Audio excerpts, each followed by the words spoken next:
नमस्कार दोस्तों, career campus में आपका स्वागत है। दोस्तों, आज हम प्राचीन कालीन इतिहास के वैदिक काल के ऑब्जेक्टिव क्वेश्चंस करेंगे। ये आपके आगामी परीक्षाओं के लिए बहुत इंपॉर्टेंट है। क्वेश्चन नंबर 1 है, पूर्व वैदिक या ऋग वैदिक संस्कृति का काल किसे माना जाता है?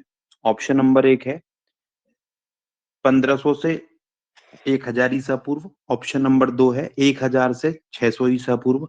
ऑप्शन नंबर 3 है 600 से ईसा पूर्व से 600 ईसवी। ऑप्शन नंबर 4 है इसमें से कोई नहीं। तो दोस्तों, इसका सही आंसर होगा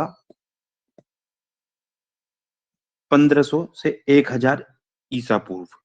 ये पूर्व वैदिक या ऋग वैदिक संस्कृति के काल को पूछा गया है इसमें। क्वेश्चन नंबर दो है, उत्तर वैदिक संस्कृति का काल किसे माना जाता है? ऑप्शन नंबर 1 है 1500 से 1000 ईसा पूर्व को माना जाता है। ऑप्शन नंबर 2 है 1000 से 600 ईसा पूर्व को माना जाता है। ऑप्शन नंबर 3 है 600 से ईसा पूर्व से 600 ईस्वी माना जाता है। और ऑप्शन नंबर 4 है इनमें से कोई नहीं। तो इसका जो आंसर होगा दोस्तों 1000 से 600 ईसा पूर्व। ये ईसा पूर्व है दोस्तों, ध्यान रखें। तीसरा क्वेश्चन है, आर्य शब्द का शाब्दिक अर्थ क्या है? तो आर्य का शाब्दिक अर्थ का ऑप्शन नंबर 1 है वीर या योद्धा। ऑप्शन नंबर 2 है श्रेष्ठ या कुलीन। ऑप्शन नंबर 3 है यज्ञकर्ता या पुरोहित। ऑप्शन नंबर 4 है विद्वान। तो दोस्तों, इसका आंसर होगा आर्य का श्रेष्ठ या कुलीन। एक्चुअली दोस्तों, आर्य शब्द का अर्थ ही होता है श्रेष्ठ। आर्य का अर्थ होता है श्रेष्ठ, ठीक है। और ये जो वैदिक है, ये वैदिक जो है ये वेद शब्द से बना है। इसको लाने वाले थे आर्य, और आर्य का अर्थ होता है श्रेष्ठ, ठीक है। वेद का भी अर्थ होता है ज्ञान। लाने वाले थे आर्य, आर्य का अर्थ होता है श्रेष्ठ। वेदों की संख्या कितनी है? 2 है ऑप्शन नंबर 1। ऑप्शन नंबर 2 3 है। ऑप्शन नंबर 3 4 है, 5 है। तो ये सभी जानते हैं। हमारे वेदों की संख्या कितनी है? 4। ऋग्वेद, यजुर्वेद, सामवेद, अथर्ववेद, 4 वेद हैं। क्वेश्चन नंबर 5 है, प्रारंभिक आर्यों के बारे में निम्न कथनों में से कौन सा सही नहीं है? वे संस्कृत बोलने वाले थे, पहला ऑप्शन है।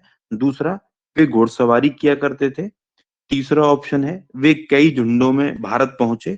चौथा ऑप्शन है वे मुख्यतः नगरों में निवास करते थे। तो कौन सा क्वेश्चन सही नहीं है? ये सही नहीं है, इसमें आंसर होगा डी, 5वें का।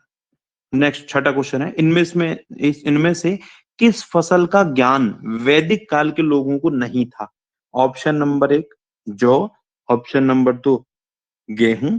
ऑप्शन नंबर 3 चावल। ऑप्शन नंबर 4 डी दे रखा है आपका तंबाकू। तो कौन सा नहीं है? तो इसका आंसर होगा आपका दोस्तों तंबाकू। इसका ज्ञान इनको नहीं है। भारत के राज्य चिन्ह में प्रयुक्त होने वाले शब्द सत्यमेव जयते किस उपनिषद से लिया गया है? बहुत इंपॉर्टेंट क्वेश्चन है। ऑप्शन नंबर 1 है मुंडक उपनिषद। दूसरा कंठ उपनिषद। तीसरा ईश उपनिषद। चौथा बृहदारण्यक उपनिषद। तो इसका आंसर होगा 1 मुंडक उपनिषद। नेक्स्ट क्वेश्चन है, भारतीय संगीत का आदि ग्रंथ कहा जाता है? ऋग्वेद, उपनिषद, यजुर्वेद, या सामवेद? ये किसको कहा जाता है? सामवेद को कहा जाता है। दोस्तों, साम का अर्थ ही होता है गायन। इसी वेद में सप्त स्वरों का उल्लेख मिलता है। इसी वेद में अगर आप देखेंगे सप्त स्वरों का उल्लेख इसी वेद में मिलता है। सप्त स्वर कौन से? सा रे गा मा। सप्त स्वरों का उल्लेख इसी में मिलेगा, सामवेद में। नेक्स्ट क्वेश्चन है दोस्तों, पुराणों की संख्या कितनी है? ऑप्शन नंबर 1 है 18। ऑप्शन नंबर 2 है 19। ऑप्शन नंबर 3 है 20। और ऑप्शन नंबर 4 है 21। तो पुराणों की संख्या कितनी है? ए ऑप्शन ठीक हुआ यहाँ पे, 18। पुराणों की संख्या कितनी है? 18। क्वेश्चन नंबर 10 है, प्रसिद्ध 10 राजाओं का युद्ध जिसे दासराज युद्ध किस तट पर लड़ा गया? तो ये जो युद्ध लड़ा गया है, ऑप्शन नंबर 1 है गंगा। ऑप्शन नंबर 2 है ब्रह्मपुत्र। ऑप्शन नंबर 3 है कावेरी। ऑप्शन नंबर 4 है इसमें पुरुषुनी। तो ये किस पे लड़ा गया है? पुरुषुनी। गायत्री मंत्र क्वेश्चन नंबर 11 है, देवी संवृत्र को संबोधित किस पुस्तक में मिलता है? ऋग्वेद में मिलता है, यजुर्वेद में, उपनिषद में, भगवत गीता में? दोस्तों इसका आंसर कौन सा होगा? ऋग्वेद में मिलता है। चरक संहिता क्वेश्चन नंबर 12 नामक पुस्तक किस विषय से संबंधित है? अर्थशास्त्र से संबंधित है, राजनीति से संबंधित है, चिकित्सा से संबंधित है, धर्म से संबंधित है? तो चरक संहिता जो है ये चिकित्सा से संबंधित है, चरक ने लिखी है। सबसे प्राचीन वेद कौन सा है? ऋग्वेद, यजुर्वेद, सामवेद, अथर्ववेद? तो सबसे जो प्राचीन वेद है अगर आप देखेंगे तो आपको मिलेगा ऋग्वेद, ठीक है। और ये जो अथर्ववेद है ये जादू टोने का वेद है, ध्यान रखना है दोस्तों, जादू टोने का वेद, इसमें जिक्र मिलता है। मतलब नेक्स्ट क्वेश्चन आता है, किस वेद में जादुई माया और वशीकरण का वर्णन है? देखो अगला क्वेश्चन आ गया, ऋग्वेद, दूसरा ऑप्शन यजुर्वेद, तीसरा सामवेद, चौथा अथर्ववेद। क्वेश्चन नंबर 14 है, तो इसका कौन सा आंसर होगा? अथर्ववेद, अभी हमने बात करी थी। क्वेश्चन नंबर 15 है, ऋग्वेद में कुल कितने मंडल हैं? 7, 8, 9, 10? आंसर होगा डी, ऋग्वेद में कुल 10 मंडल हैं। क्वेश्चन नंबर 16, आर्य भारत में संभवतः आए थे, कहां से आए थे? नंबर 1 यूरोप से, मध्य एशिया से, पूर्वी एशिया से, अन्य क्षेत्रों से? आंसर क्या होगा? मध्य एशिया से आए थे। नेक्स्ट क्वेश्चन नंबर 17 है, गायत्री मंत्र की रचना किसने करी? वशिष्ठ ने, विश्वामित्र ने, इंद्र ने, परीक्षित ने? तो गायत्री मंत्र की रचना का किसको जाता है? ये क्वेश्चन नंबर आपका है 17, विश्वामित्र को। ऋग्वेद में कितने सूक्त हैं? तो ऋग्वेद में 1017, 1020, तीसरा ऑप्शन 1028, चौथा 1128। आंसर क्या होगा? 1028, सी आंसर होगा। ऋग्वेदिक काल में हिमालय पर्वत को क्या कहा जाता था? मुंजवत, स्वात, मरुवर्मन, इसमें से कोई नहीं। आंसर होगा 19 का फर्स्ट, मुंजवत।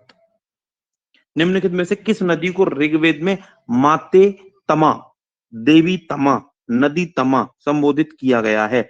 ऑप्शन नंबर ए है सिंधु, ऑप्शन नंबर 2 है सरस्वती, ऑप्शन नंबर सी है तीसरा वितस्ता, ऑप्शन नंबर चौथा है यमुना?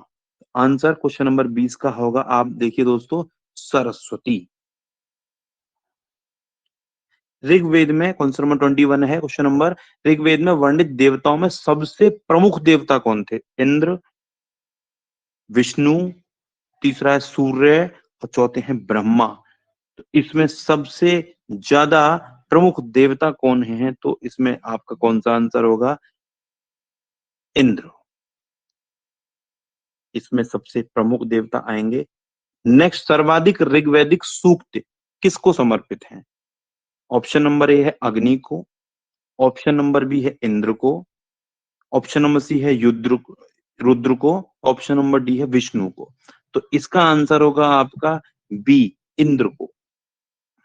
ऋग्वैदिक आर्य पशुचारी लोग थे, यह इस तथ्य से पुष्टि होती है, यह पुष्ट होता है, ऋग्वेद में गाय के अनेक संदर्भ हैं, अधिकांश युद्ध गायों के लिए लड़े गए थे, पुरोहितों को दिया जाने वाला उपहार प्राय गाय होती थी, ना कि जमीन। उपरोक्त सभी, तो सभी ठीक है, सारे युद्ध गाय के लिए ही थे। ऋग्वैदिक क्वेश्चन नंबर है 24, वैदिक युग में राजा अपनी जनता से जो कर वसूल लेता था उसे क्या कहते थे? बलि, विदत, वर्मन या कर? तो इसको कहते थे बलि कहते थे। 24 में का ए आंसर होगा। और क्वेश्चन नंबर 25 है, धर्म शास्त्रों में भू राजस्व की दर क्या है? आपका ऑप्शन नंबर ए होगा 1/3, ऑप्शन नंबर बी होगा 1/4, ऑप्शन नंबर सी होगा 1/6 और ऑप्शन नंबर डी होगा आपका 1/8। तो भूम धर्म शास्त्रों में भू राजस्व की दर, तो इसका आंसर बैठेगा आपका सी, 1/6। बस ये 25 क्वेश्चन, वेरी इंपॉर्टेंट क्वेश्चंस की सीरीज दोस्तों हमने निकाली है, आप इन्हें करें, आगामी परीक्षाओं के लिए बहुत महत्वपूर्ण है। हमारी वीडियो को ज्यादा से ज्यादा शेयर करें, ये आपके लिए बहुत लाभकारी होगी। इसकी पीडीएफ का लिंक आपको नीचे हमारे टेलीग्राम चैनल पे मिलेगा, आप हमारा टेलीग्राम चैनल ज्वाइन करें और उससे पीडीएफ डाउनलोड कर सकते हैं। धन्यवाद दोस्तों।